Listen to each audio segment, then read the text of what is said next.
Syederalun kondisi gedung SMPN 6 Merbau di Komplek Buddha Suci, Kecamatan Merbau, Kabupaten Aceh Barat mengalami kerusakan parah. Kerusakan diduga kuat akibat ulah orang yang tidak dikenal sehingga membuat proses belajar mengajar terganggu. Plafon berjatuhan, seluruh kaca jendela pecah, dinding asbes hancur dan sebagian besar ruang kelas bolong. Dari total ruang belajar, hanya 3 ruangan yang masih bisa digunakan. 6 ruangan lainnya tidak layak pakai akibat rusak berat dan atap yang bocor. Kepala SMPN 6 Merbau, Kasumi Mari, menyatakan keprihatinan mendalam atas kondisi sekolah tersebut. Ia menjelaskan pihaknya tidak lagi memiliki ruang guru yang layak dan bangunan mengalami kebocoran parah ketika hujan. Kasumi Mari berharap adanya perhatian dari pemerintah agar gedung sekolah segera direnovasi. Menurutnya, sejak menjabat tahun 2022, sejumlah bangunan sudah dalam kondisi rusak akibat ulah pihak tidak bertanggung jawab. Kerusakan tersebut tidak hanya mengganggu kegiatan belajar, tetapi juga membahayakan keselamatan siswa dan guru. Sekolah yang juga menampung siswa berkebutuhan khusus itu sangat membutuhkan fasilitas layak agar proses pendidikan berjalan baik dan inklusif. Selain ruang kelas, sekolah tersebut juga kekurangan ruang perpustakaan dan ruang guru. Hal itu semakin menyulitkan pengelolaan sekolah dan aktivitas belajar mengajar. Kepala Dinas Pendidikan Aceh Barat, Dr. Hussein Shah, mengimbau masyarakat sekitar turut menjaga aset negara berupa gedung sekolah.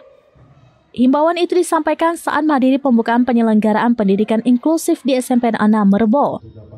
Dinas Pendidikan akan menelusuri status kepemilikan tanah sekolah apakah sudah diserahkan ke pemerintah kabupaten atau masih menjadi aset provinsi. Hal itu penting sebagai dasar pengusulan anggaran renovasi. Dengan kerusakan yang terus memburuk, pihak sekolah dan dinas berharap adanya perhatian serius dari pemerintah dan masyarakat. Harapannya, SMPN 6 Merbau kembali menjadi tempat belajar yang layak dan aman bagi para siswa. Kami sangat berharap dan harapan dari pemerintah yang terkait supaya untuk membantu memperhatikan sekolah kami yang sudah sangat rusak ini.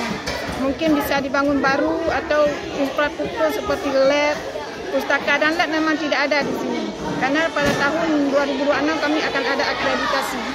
Jadi kami berharap semuanya akan selesai dan kami nanti akan ada akreditasi. Kalau saya kepala sekolah, kalau masalah ADM itu bisa saya usahakan semaksimal mungkin. Tapi kalau masalah fisik ini tidak ada dana kami untuk itu, karena dana bos yang bisa digunakan itu hanya untuk rehab-rehab kecil.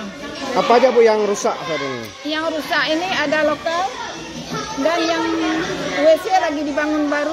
WC semua rusak. Ini di pustaka, ruang guru tidak ada, semua rusak. Jadi kami lab ini butuh bangunan baru supaya ada hasil-hasil anak kami ini, hasil karya bisa disimpan di lab. Untuk praktek anak-anak juga kami butuh.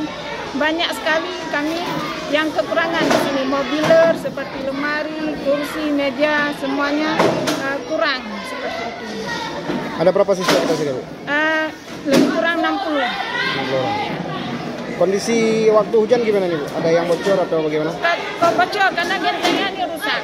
Kami bocor di ruang guru juga bocor.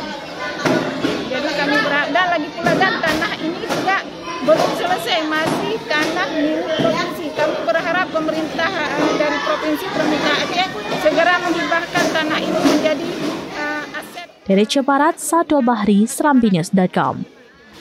Download Tribun X sekarang, menghadirkan lokal menjadi Indonesia.